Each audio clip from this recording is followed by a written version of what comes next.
السلام علیکم ورحمۃ اللہ تعالی وبرکاتہ۔ محترم و مکرم ناظرین، زبدۃ الآثار میں ایک واقعہ موجود ہے کہ حضور سیدنا شیخ عبد القادر جیلانی بڑے پیر دستگیر المعروف غوث اعظم رضی اللہ تعالیٰ عنہ کو محی الدین کیوں کہا جاتا ہے؟ محی الدین کا مطلب ہے کہ دین کو زندہ کرنے والا۔ تو غوث اعظم محی الدین کیسے ہو گئے؟ تو زبدۃ الآثار میں ہے کہ حضور سیدنا شیخ عبد القادر جیلانی رضی اللہ تعالیٰ عنہ سن 511 ہجری میں بغداد کے ایک شاہراہ سے ایک راستے سے گزر رہے تھے۔ حضور غوث اعظم فرماتے ہیں کہ جب میرا گزر اس راستے سے ہوا تو میں نے دیکھا کہ ایک نحیف اور کمزور انسان بیٹھا ہوا ہے، لاگر اتنا کمزور ہے کہ وہ چلنے کا نام نہیں لے رہا، چل نہیں پا رہا ہے۔ حضور غوث اعظم فرماتے ہیں کہ جب اس نے مجھے دیکھا تو اس نے کہا، اے عبد القادر میری مدد کرو۔ حضور غوث اعظم فرماتے ہیں جب میں اس کی مدد کرنے کے لیے آگے بڑھا اور جیسے ہی میں نے اس کا ہاتھ پکڑا تو وہ ایک دم توانا اور طاقتور ہو گیا۔ حضور غوث اعظم رحمۃ اللہ تعالیٰ علیہ اور فرماتے ہیں کہ میں نے جب یہ تبدیلی دیکھی اچانک تو میں نے اس سے پوچھا اور میں نے کہا کہ تو بتا تیرے اندر یہ تبدیلی اچانک سے کیسے آ گئی؟ تو اس نے کہا کہ اے عبد القادر، میں کوئی عام انسان نہیں ہوں بلکہ میں تمہارے نانا کا دین اسلام ہوں۔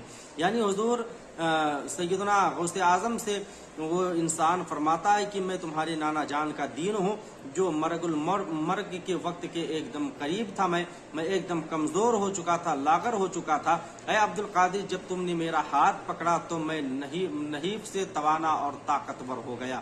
اے عبد القادر، آج سے تمہارا نام محی الدین عبد القادر رہے گا۔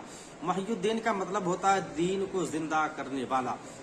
حضور غوث اعظم فرماتے ہیں جب میں وہاں سے گزرا اور چل کر کے جب میں بغداد کی جامع مسجد میں آیا تو میں نے دیکھا جب میں اپنی جوتیوں کو نکالا تو ایک انسان آگے بڑھا اور اس نے میری جوتیوں کو اٹھا کر کے رکھا اور میرا نام لے کر کے کہا، یا شیخ محی الدین۔ حضرت عبد القادر جیلانی حضور غوث اعظم فرماتے کہ میں تعجب میں پڑ گیا کہ ابھی تک اس نام سے مجھے کوئی نہیں جانتا تھا، اسی نے مجھے اس نام سے موسوم کیا ہے اور سب لوگ میرا نام جاننے لگے، وہ بھی اس نام سے۔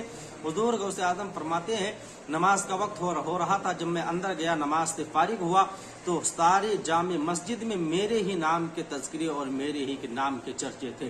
یعنی کدھر سے آواز آ رہی تھی؟ کسی جانب سے کہ اے دین کے زندہ کرنے والے عبد القادر، کسی جانب سے آواز آ رہی تھی اے دین کے زندہ کرنے والے عبد القادر۔ تو حضور غوث اعظم رضی اللہ تعالی عنہ نے نبی دو عالم صلی اللہ علیہ وآلہ وسلم کی سنتوں کے چہرے پہ جو گرد و غبار پڑے ہوئے تھے ان گرد و غبار کو صاف کر کے صحیح معنوں میں دین کیا ہے، شریعت کیا ہے، اسلام کیا ہے، اسے لوگوں کے سامنے پیش کیا ہے۔